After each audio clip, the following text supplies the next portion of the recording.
예수님께서 여리고에 이르렀을 때 난데없이 외마디 소리가 들려왔습니다. 다윗의 자손 예수여, 나를 불쌍히 여기소서.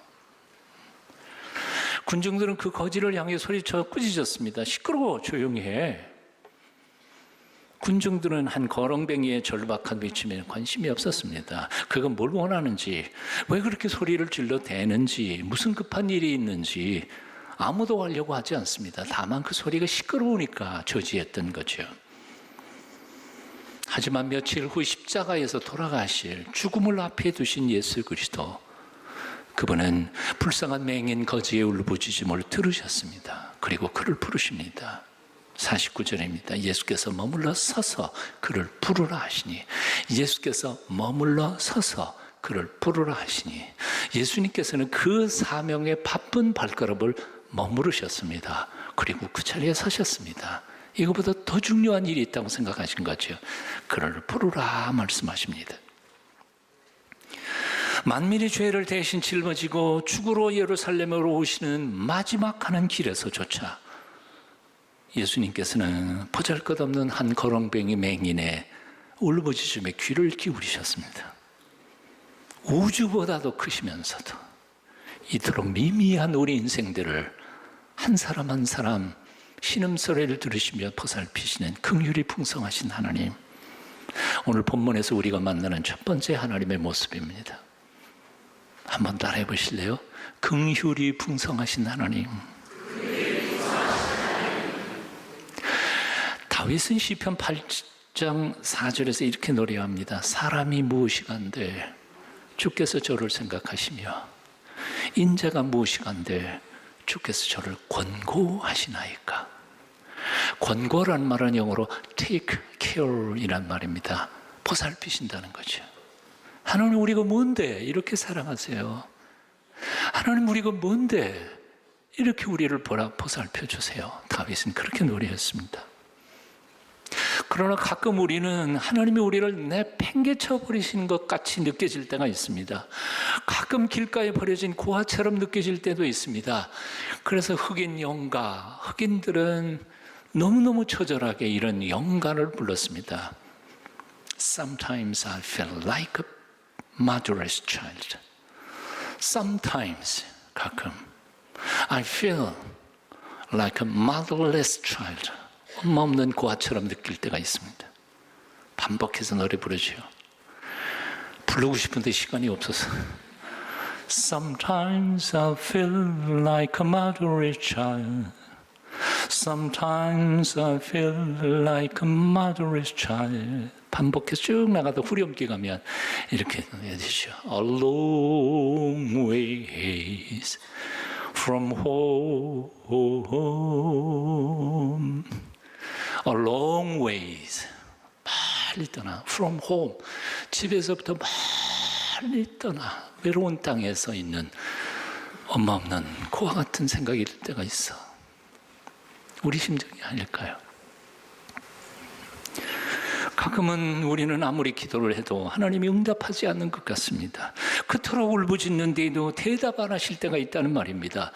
그것을 경험한 욥은 처절하게 이렇게 고백합니다. 내가 앞으로 가도 그가 아니 계시고 뒤로 가도 보이지 아니하며 그가 왼편에서 일하시나 내가 만날 수 없고 그가 오른편으로 돌이키시나 배울 수가 없구나. 자, 그렇다면 정말 하나님이 우리를 잊어버리신 걸까요? 하나님이 우리를 버리신 것일까요? 그럴 리가 없습니다. 이사야 49장 15절 16절에서 하나님은 이렇게 말씀하십니다.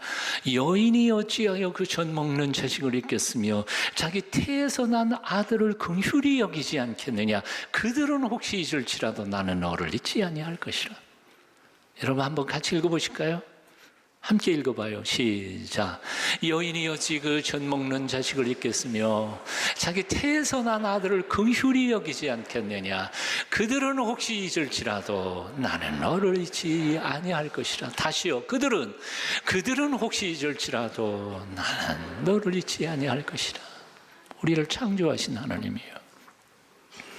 사랑하는 여러분, 주위 사람들이 모두 나를 비웃어도 내 울부짖는 기도 소리가 시끄럽다고 핀잔을 주어도 긍휼이 풍성하신 주님만은 나의 울부짖음을 듣고 계신다는 사실을 잊지 않으시기를 바랍니다.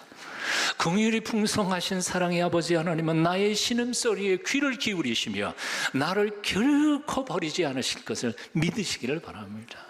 우리 찬송 부르는 거 있죠. 하나님의 사랑의 눈으로 너를 어느 때나 바라보시고 하나님의 인자한 귀로서 언제나 너에게 기울이시니 어두움에 밝은 빛을 비춰주시고 너의 작은 신음에도 응답하시니 너는 어느 곳에 있든지 주를 향하고 주만 바라볼지라. 주만 바라볼지라. 이 사실을 경험해서 발견했고 믿었던 욥은 그래서 그렇게 탄식하고 처절하게 울부짖다가 마침내 그는 또 이렇게 고백하지 않아요. 나의 가는 길을 오직 그가 아시나니 그가 나를 단련하신 후에는 내가 정금같이 나오리라. 함께 읽어보실까요? 함께 읽어봐요. 시작. 나의 가는 길을 오직 그가 아시나니 그가 나를 단련하신 후에는 내가 정금같이 나오리라. 예, 우리 동순교회 교인들은 머리가 좋아서 두 번만 읽으면 암송할 수 있을 것 같아요. 같이 한번 해볼까요? 같이 시작. 나의 가는 길을 오직 그가 아시나니 그가 나를 단련하신 후에는 내가 정금같이 나오리라. 한 번만 더. 나의 가는 길을 오직 그가 아시나니 그가 나를 단련하신 후에는 내가 정금같이 나오리라. 아멘. 2000년 전 험한 여리고 언덕길에서 바디메오의 울부짖음을 들으셨던 예수님, 오늘도 우리를 만나 주실 것을 믿고 바디메오처럼 주님 앞에 겸손히 나아가 그 긍휼을 구하는 저와 여러분이 되어야 할 줄로 믿습니다. 한번 같이 외쳐볼까요? 주여 나를 불쌍히 여기소서. 예. 헬라어입니다. 우리 전통 2000년 동안 우리가 불렀던 노래예요. 또 오늘 헬라어를 배우시는 거예요. 끼리에 레이송. 따라 해보시라니까요. 끼리에 레이송. 주여 나를 불쌍히 여기소서. 주여 우리를 불쌍히 여기소서. 바디메오, 그는 맹인이었습니다. 한마디로 앞을 보지 못하는 사람이었습니다. 하지만 오늘 본문 말씀을 보면 그는 맹인이었는데 불구하고 눈뜬 사람보다 더 사물을, 진실을 정확히 보는 사람이었습니다. 참 놀랍습니다.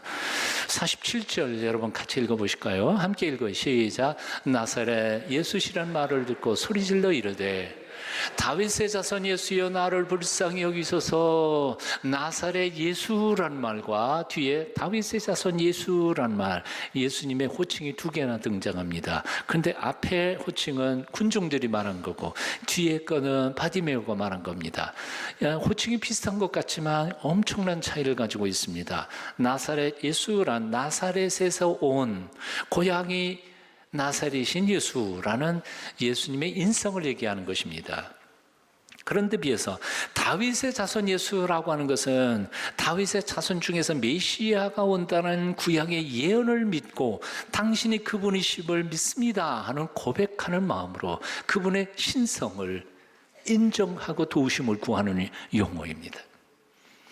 그러니까 눈뜬 군중들은 예수님의 외모와 고향만을 보고 있었지만 눈먼 바디메오는 구약에서 약속된 다윗의 자손 중에 나타날 그 메시아를 바라보고 있었던 것입니다. 다시 말하면 눈뜬 사람들은 예수님이 어떤 분인지 정확히 몰랐는데도 눈먼 사람은 정확히 알아챘다는 겁니다. 이렇게 볼 때 도대체 누가 눈뜬 사람이고 누가 눈먼 사람입니까? 맹인 바디메오는 비록 육신의 눈은 멀었지만 마음의 눈이 오히려 열려 진실을 볼 수 있는 사람이었습니다. 요한계시록 3장 17절에서 주님은 말씀합니다. 내가 말하기를 나는 부자라 부여하여 부족한 것이 없다 하나 내 곤고한 것과 가련한 것과 가난한 것과 눈먼 것과 벌거벗은 것을 알지 못하는도다. 착각이 문제입니다.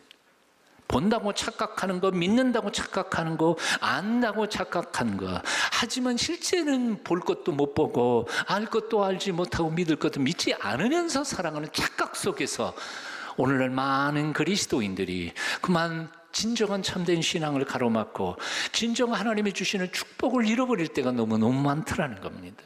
사랑하는 여러분, 오늘 이 아침 성령께서 저와 여러분의 마음의 눈을 열어주시기를 축원합니다. 시각, 청각, 언어장애 3중고를 앓고 있던 헬렌 켈러 여사가 오하이오주의 한 맹인협회 축제 행사에 참여를 했습니다. 거기에 회장이었던 베이커 박사의 말을 듣습니다. 헬렌 켈러 여사님, 아무리 좋게 얘기해도 결국 세상에서 가장 불쌍한 일, 불행한 일은 눈이 멀어 앞을 못 보는 것 아닐까요? 헬렌 켈러가 말했습니다. 아니요. 눈이 멀어서 앞을 못 보는 건 당연한 일입니다. 정작 세상에서 가장 불쌍하고 불행한 것은 볼 수 있는 눈을 가지고 있으면서도 보지 못하는 게 가장 불행한 거 아니겠습니까? 눈이 멀어서 보지 못하는 건 당연한 겁니다. 정작 비극적인 것은 눈 다 뻔히 뜨고서도 진리를, 진실을 제대로 보지 못하는, 그게 불행한 거죠. 불쌍한 거죠.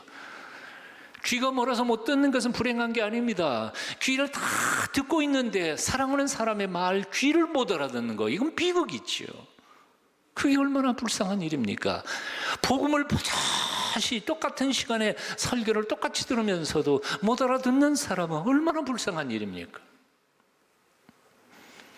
예수님은 복음의 마음이 강팍해진 사람들을 향하여 이렇게 탄식하셨습니다. 너희는 듣기는 들어도 듣지 못하며 보기는 보아도 보지 못하는도다.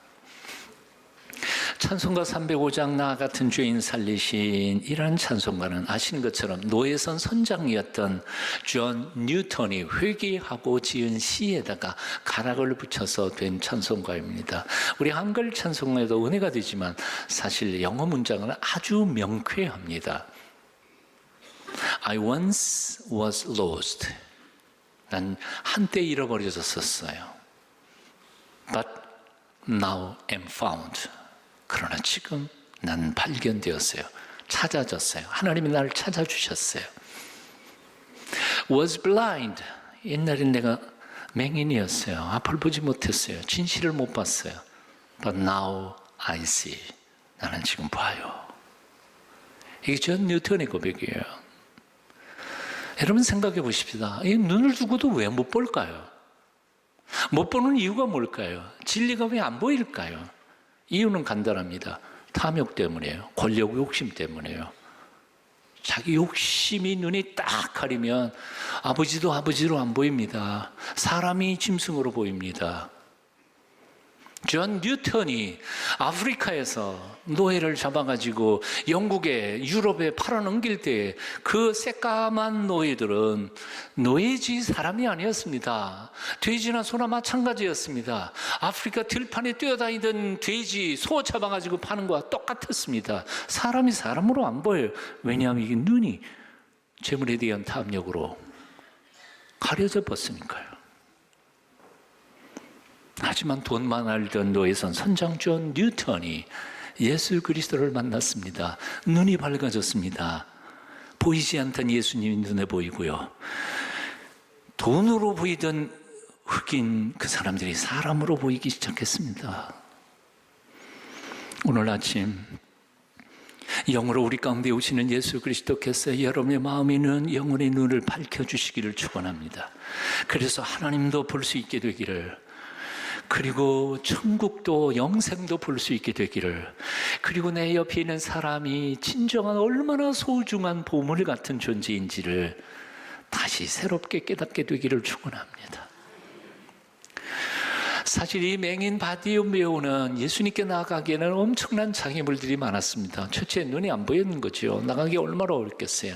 둘째, 이 사람의 악명 때문에 나가기가 힘들었습니다. 그 이름이요, 바디메오란 말은 바는 아들이라는 뜻이고 디메오란 지저분, 부정한, 더러운 그런 뜻입니다. 그래서 그 이름의 정확한 뜻은 더러운 자의 아들이라는 뜻이에요. 부정한 자의 아들. 왜 이름을 이렇게 붙였을까? 아마 부모가 붙여준 이름은 아닐 것 같아요. 이건 가명이에요. 그리고 동네 사람들이 붙여준 이름도 다 잃어버리고 별명으로 사는 사람이 이 사람이었습니다. 왜 그랬을까? 학자들은 연구를 해봅니다. 그때 당시에 맹인이 되는 여러 가지 원인들이 많이 있었지만 그 중에 한 가지가 뭐냐 하면 바로 매독이라고 하는 성병 때문이었다고 합니다. 부모님이 성적인 범죄에 의해서 매독균을 옮았을 때 그것을 몸에 받은 아이는 태어나면서 눈이 멀어 나오는 경향들이 많이 있었다는 거죠. 뭐 꼭 그렇다는 건 아니지만 그럴 수 있었다는 겁니다. 그러니까 사람들은 손가락질하는 거예요. 종교적으로도 부정하지만 도덕적으로도 사회적으로도 저 지저분한 인간의 아들이 저놈이다. 근데 그 아이가 뭐 잘못했어요? 부모가 잘못이지. 그러나 태어나면서부터 이렇게 짓눌러서 눈이 신물로 태어난 사람들에게 손가락질 당하면서 평생을 살아있던 불행했던 한 사람, 나사렛에서 온 거룩하고 경건한 랍비, 한창 이름이 뜨고 있는 거룩한 율법 선생님한테 가까이 다가가기가 얼마나 어렵겠습니까? 그러나 이 바디메오는 모든 장애물을 상관없었습니다. 그냥 달려갔습니다. 바디메오가 예수님께 달려가는데 몇 가지 특징이 있습니다. 50절 여러분 한번 같이 읽어보실까요? 함께 읽습니다. 시작. 맹인이 겉옷을 내버리고 뛰어 일어나 예수께 나아오거늘 뭘 벗어버려요? 겉옷을 내버리고 뛰어 일어나 예수께 나갔습니다. 첫째, 겉옷을 내버렸어요. 겉옷은 2000년 전에 가난한 사람들에게는 낮에는 옷이었지만 밤에는 이불이었습니다. 이불이 따로 없었어요. 모직물 찾기가 그렇게 쉬운 건 아니었거든요. 당시에는 천조각 자체가 얻기 엄청나게 힘들고 비싼 것이기 때문에, 그래서 이것은 함부로 버릴 수 있는 게 아닙니다.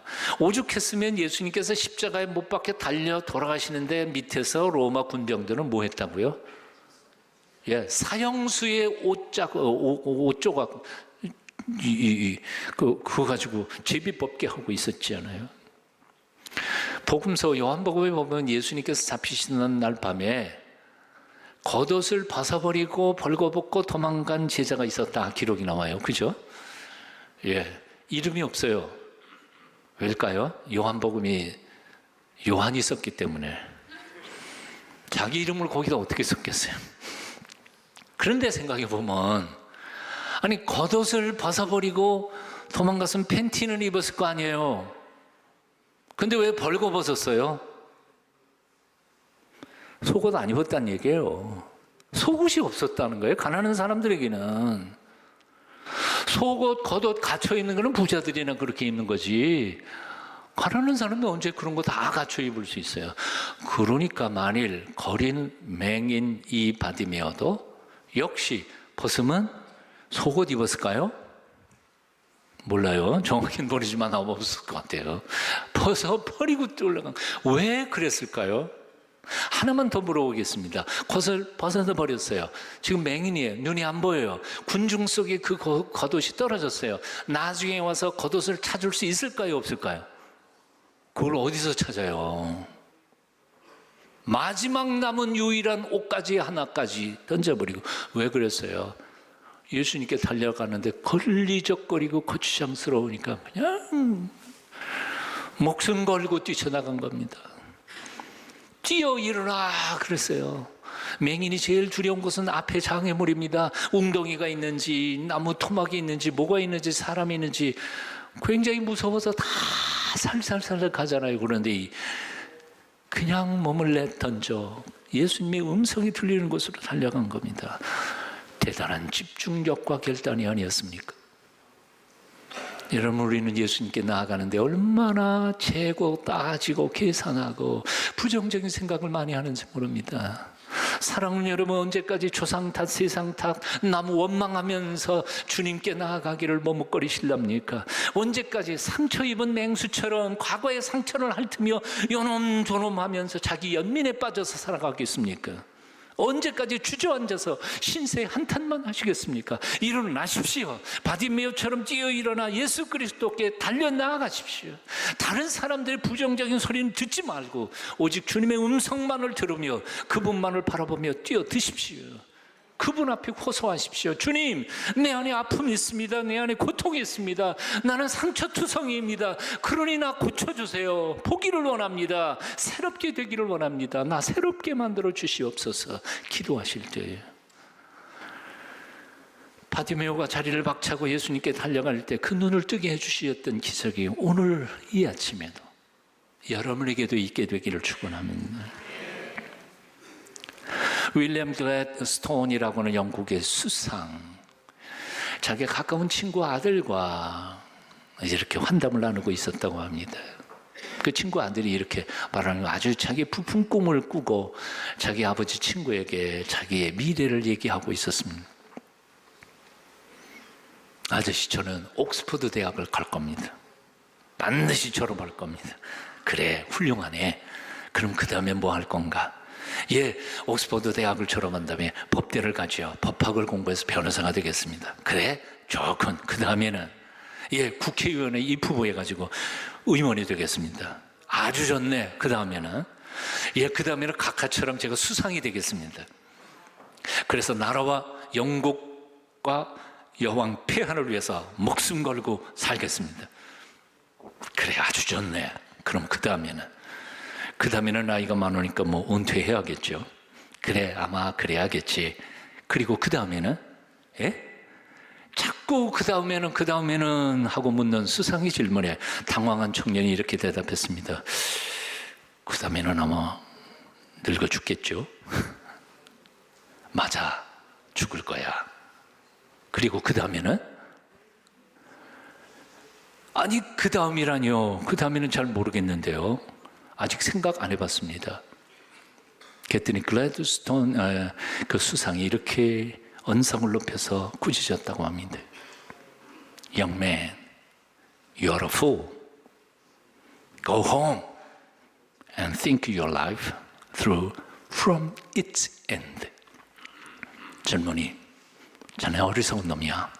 집에 가서 네 인생의 끝에서부터 거꾸로 다시 한번 잘 생각해봐. 그래서 오늘 어떻게 살아갈 건지. 우리는 언젠가 이 세상을 떠나게 될 것입니다.